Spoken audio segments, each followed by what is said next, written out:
Enfim, vamos começar? Vamos começar essa parada aqui? Ai, gente, o negócio é o seguinte. Eu terminei de ler esse livro essa semana. Um livro que eu tava estudando. Foi um livro, assim, que me apareceu por acaso enquanto eu tava pesquisando alguma coisa. Ele é um livro recente. É um livro que, na verdade, ele é uma reunião de vários textos, né? Foi editado por essa Claire Fitzpatrick. O pessoal é australiano, se não acredito, eu acho que todos, ou praticamente todos, são australianos. É, e é um livro que tem como premissa o gênero, né? Aquilo que a gente chama do gênero do body horror. Eu não sou especialista nisso, é algo que tem a ver com o estudo do grotesco, sim, mas vamos dizer assim, esse é o primeiro livro que eu leio assim falando sobre o tema. Mas eu acho que ele é um tema extremamente necessário para se discutir nos tempos de hoje, nesses tempos complexos de estéticas confusas e, vamos dizer assim, exigências da aparência, exigências do corpo. E então, assim, ler, ter uma perspectiva de, né, as pessoas que escrevem são autores, são artistas, são pessoas que se envolvem não só como, né, no âmbito do gosto, mas de fato tem uma produção sobre o gênero. E, e assim, eu fui ler sem esperar nada. Eu achei que eu encontrei ali textos muito bons e alguns poucos, muito poucos textos ruins. Então, mas eu marquei assim alguns deles dos quais a gente vai discutir agora.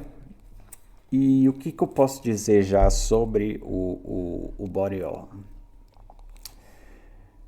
Primeiro que, assim, até pela capa mesmo, a gente pode dizer que é algo que, assim, vai falar, assim, sobre o gore, sobre, né, o sangue, as vísceras, todo aquele gênero de terror, né, especialmente dos filmes, aonde... ai, deixa eu só encaixar o pé aqui.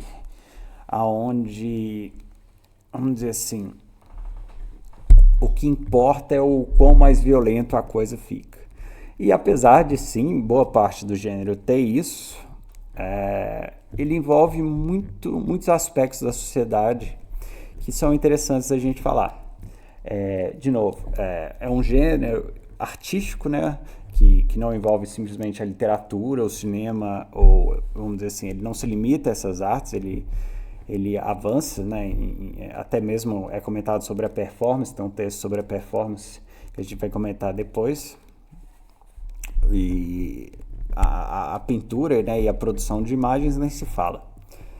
Mas, assim, também é um gênero que tem muito daquilo que a gente vai comentar daqui a pouco, do aspecto do voyeurismo, né? Relacionado, que é um tipo de fetiche relacionado a esse gosto, né, essa fascinação por ver essas situações de violência extrema, deformação com o corpo e tantas outras formas. Basicamente, assim, de uma maneira geral, os filmes mais abordados são os filmes do Cronenberg. Eu não coloquei isso aqui, deixa eu colocar David Cronenberg. Cronenberg. Apesar de que depois a gente vai falar muito sobre o movies, filmes. A gente vai falar muito sobre o aspecto do Alien, né? Do primeiro Alien. Na verdade, de todos, assim, mas esse é o David Cronenberg, que vamos dizer assim, que é extremamente falado durante o livro, né? Seus filmes, eles têm, principalmente os filmes antigos, que introduziram as pessoas à temática do body horror. Se eu não me engano, quer ver? Tem a Mosca, né? The Fly, tem o Videochrome, que é esse filme que tem a questão da TV. Eu nunca vi esse daqui. É, a Mosca, né, que é o cara que vai se tornando a mosca, que é um filme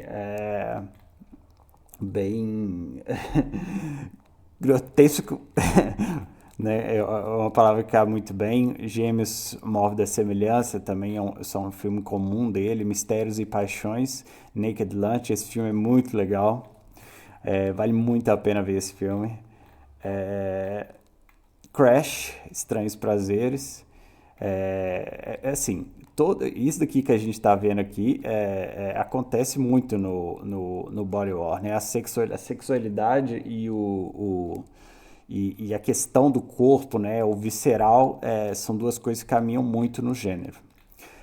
Existence, que a gente vai falar depois também sobre ele, e o Cosmopolis, que, né, esses dois filmes, na verdade eu colocaria outros para falar assim sobre o Cronenberg, mas só por esses filmes assim, pelo menos um deles é muito provável que já se ouviu falar. E a maioria né, dos autores desse livro, eles buscam em algum momento falar como que principalmente o cinema, né, influenciou eles nesse gosto pelo o body horror. Assim, e de uma maneira geral, o que é o body horror, né? Que é essa coisa, esse termo? É um gênero que aborda, vamos dizer assim, tanto, né, nas artes em geral, vamos dizer, a experiência do corpo. E essa experiência, né, como eu já falei, ela pode ser dentro do gore, dentro né, da violência com o corpo, pode ser dentro da mutação do corpo, das doenças, pode ser também em elementos como o gigantismo, como a gente vai falar daqui para frente, né, o esquisito, os corpos estranhos, tudo isso quando ele está em foco dentro da obra, a gente consegue assim talvez defini-la como o body horror, né? Então, bom, basicamente, de uma maneira geral, seria isso, né? Seriam esses autores que escreveram sobre esse assunto. Vamos começar. Depois a gente fala sobre isso aqui. Vamos começar pelo o primeiro capítulo que eu peguei. Eu traduzi os títulos, mas deixei aí a forma como estava escrito o nome do autor. Aspectos médicos do body horror. Eu preferi não colocar imagens, vamos dizer assim, ilustrando cada um dos capítulos, porque as imagens são muito fortes, né? Se a gente for pensar assim, imagens do aspecto médico do body horror, a gente pode pegar tanto o aspecto, né, das doenças, como o aspecto, vamos dizer assim, como o aspecto anatômico também, né? Por exemplo, agora eu acabei de lembrar que eu iria colocar isso. Como é que ele chama, gente? O nosso amigo artista lá que a gente sempre coloca, da Renascença, o Da Vinci.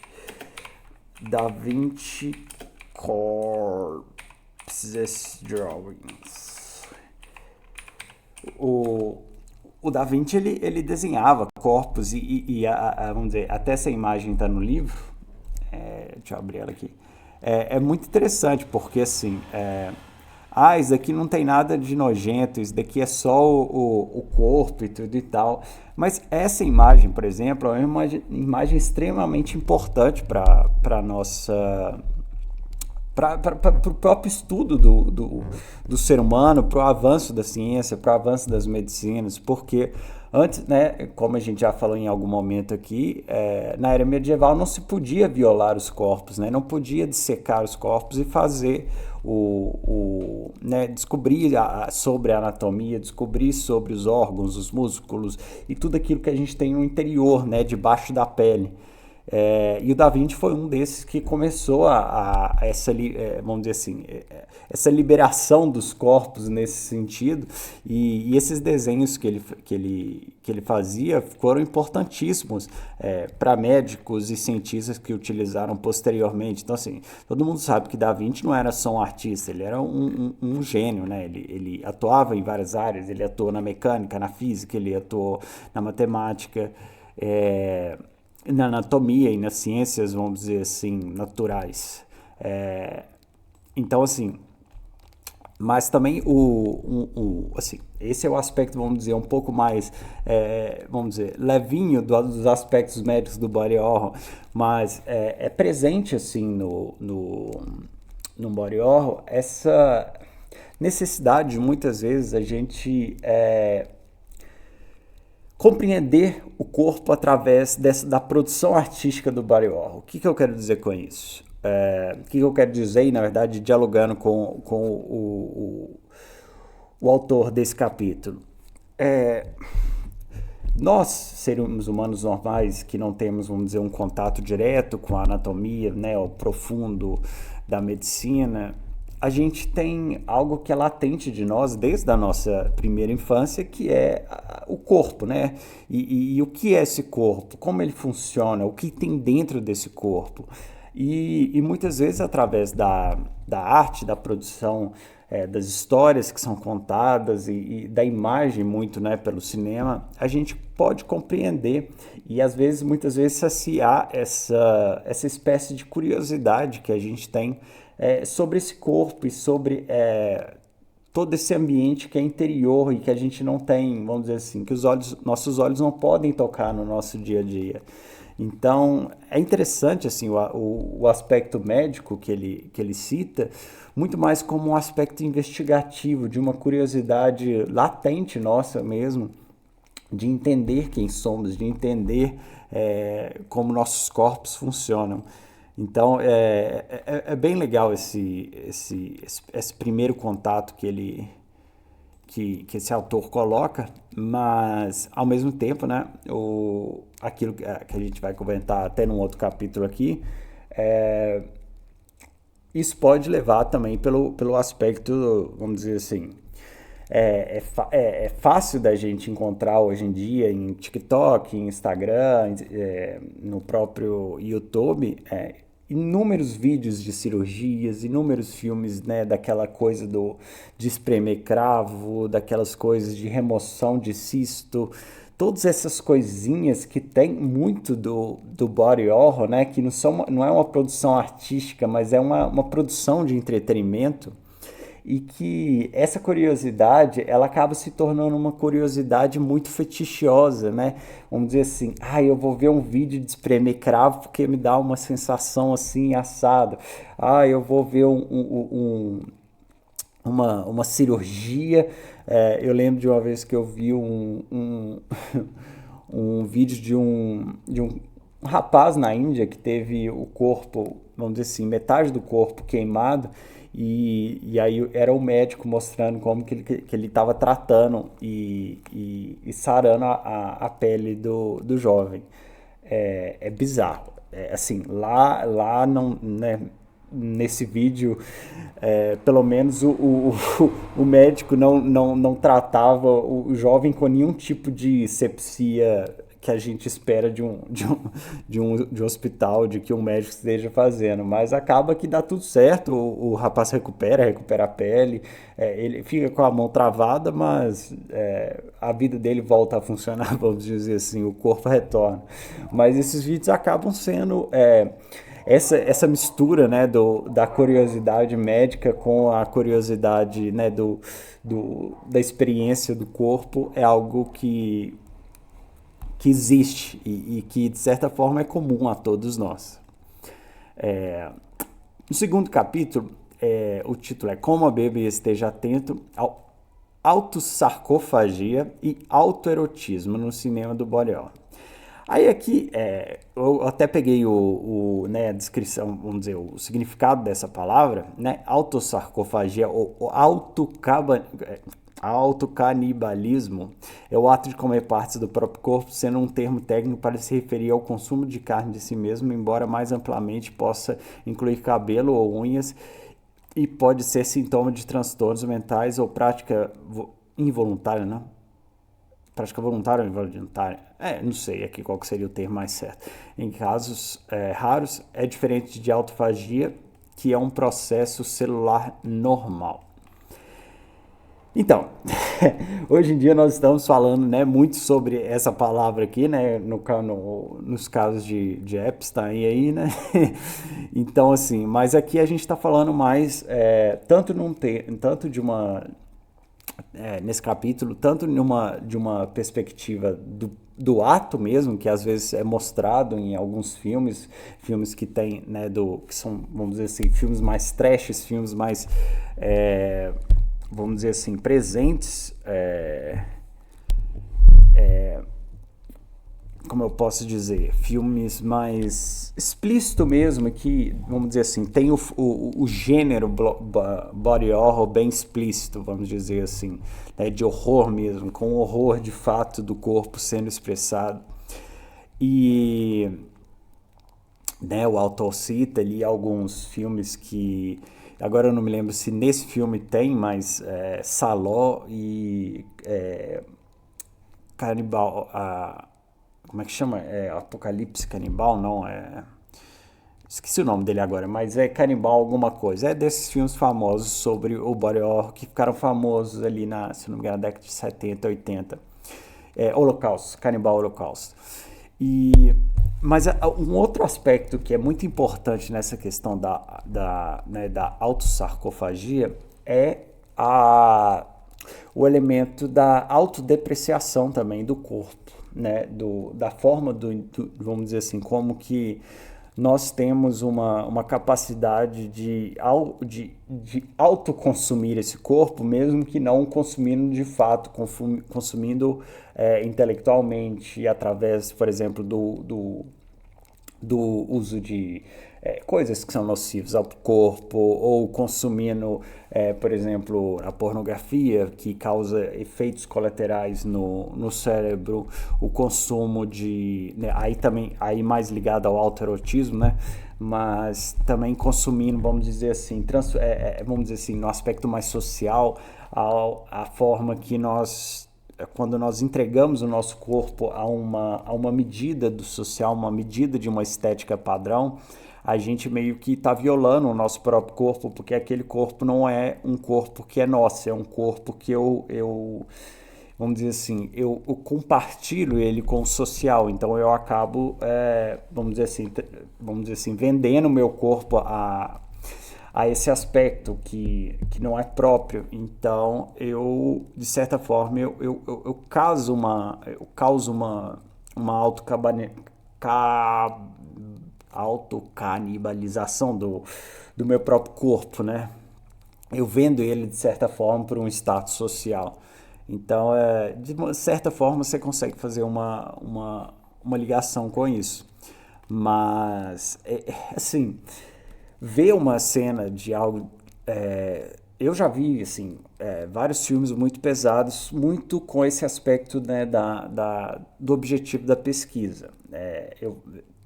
Alguns filmes eu nem posso falar aqui, porque são filmes extremamente pesados, são proibidos em vários países, e que eu nem recomendo que as pessoas vejam, porque realmente são complicados, mas sim, eles abordam a expressão humana, a maldade, tudo aquilo que a gente está conversando hoje aí, né, nas notícias sobre esses casos aí. Eu nem me assustei, porque, né, consumindo todas essas coisas, entendendo a perspectiva do homem através da arte, eu já me habituei, vamos dizer, a essas maldades que a gente tem, né, desses rituais macabros, essas coisas e tal. Mas a autoflagelação é algo que a gente está tendo muito hoje em dia, e que ela consome o corpo com a ideia de uma satisfação, de um prazer, né, de uma dor, vamos dizer assim, tirar a atenção de uma dor interior, causando uma dor física, né?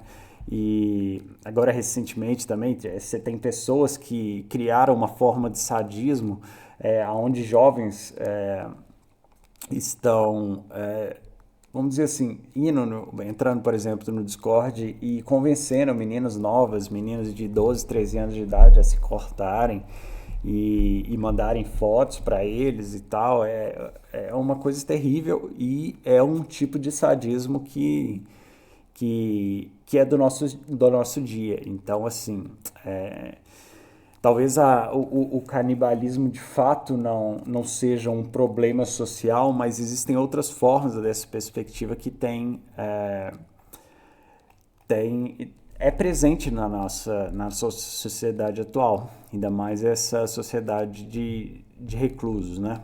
E o autoerotismo, todo mundo sabe o quão comum isso é, tanto homens quanto mulheres, numa idade cada vez mais anterior e cada vez mais posterior também.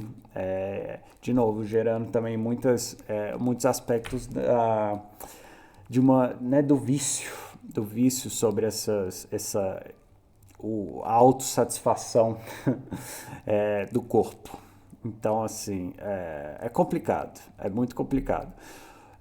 Tem um filme também que eu acho que é interessante, que fala um pouco sobre isso, que é o Anticristo do Lars von Trier. Eu não vou colocar ele como recomendação também, mas esse daí dá pra ver. Não vou nem colocar as fotos dele aqui, porque dá pra dar ban. Mas esse é comum, ele passou nos cinemas, então assim, é mais tranquilo. Vamos lá. Quarto capítulo, Salão dos Espelhos, Política Refletida no Horror. Esse capítulo aqui é um capítulo que eu não gostei muito, muito porque ele apela sobre uma perspectiva, né, a pessoa, na verdade, a Cameron Trost, apela para vamos dizer assim, talvez uma apelação no sentido de é o mercado, é o sistema de Estado, de controle, de tudo e tal. Mas em uma parte do texto ela coloca esse subtítulo, os excluídos e os freaks, que é algo muito importante se comentar, né? Que, assim, o corpo que não é padrão, na verdade, diferente do padrão, o corpo que está muito distante do padrão, por mais às vezes até que ele tenha uma beleza, ele não é aceito. E existem estudos, né, que mostram que o diferente, o muito diferente, por mais que ele tenha, por mais que ele seja belo, existe um comportamento da nossa experiência estética do nosso cérebro que às vezes tem a tendência ou a distanciá-lo ou se apegar à estranheza. Então, assim, quando a gente, vamos dizer assim, numa sociedade que a gente está vivendo aí, que está cheia de padrões, que está cheia de formas muito bem estabelecidas e tribos e, né, formas e modas, quando a gente vê algo que não está estabelecido e não está dentro de uma delas, a gente imediatamente cria, vamos dizer assim, uma sensação de incerteza. E essa sensação de incerteza ou de desejo, né, de desejo por conhecer, de curiosidade, torna pessoas, de novo, cria pessoas como fetiches, como a gente, né, no caso do desejo como fetiche, e criam exclusões no caso da pessoa que, vamos dizer assim, que gerou uma certa repulsa, que gerou uma estranheza de um outro indivíduo. E é muito complicado, assim. Por exemplo, quando a gente vê experiências... agora eu me lembrei de um livro. É um livro do Albert Camus, O Estrangeiro, que tem uma cena que ele encontra um estrangeiro na praia. E aí acontece uma questão ali com o estrangeiro que é muito interessante. E a coisa do estranho, a coisa desse outro, né, no seu lugar, que também tem muito a ver com o que a gente está vendo na Europa nesse momento, né? É algo fascinante, porque gera em nós mesmos, assim, né? Nós como seres humanos que só nos entendemos como seres humanos através da percepção do próximo, quando a gente vê um próximo que é tão diferente, que é tão alienígena à nossa percepção comum, a gente começa a criar diálogos e a criar experiências interiores muito interessantes e às vezes até perigosa, né? Se a gente não tem a condição de lidar muito bem com a estranheza. Veja a Europa nesse momento, na Inglaterra principalmente, quando a gente está tendo expulsão e brigas, assim, vamos dizer, protestos, coisas que estão chegando a ficarem extremamente violentas. Mas, até mesmo no nosso dia a dia, a experiência do freak, né, a experiência do estranho, muitas vezes, por exemplo, andando na rua, quando a gente vê uma pessoa estranha, às vezes a gente tem um comportamento de atravessar a rua, de sair de perto, mesmo que não seja um pensamento com intenção, seja só um reflexo mesmo de algo estranho, um reflexo natural da nossa experiência de viver na selva, de ver algo estranho e sair da frente. Então, assim, pessoas que têm características no corpo que são diferentes, muito diferentes, elas sofrem essas experiências com as outras pessoas em sociedade. Elas são, muitas vezes, elas vivenciam essas coisas e é algo a se pensar, assim, não é?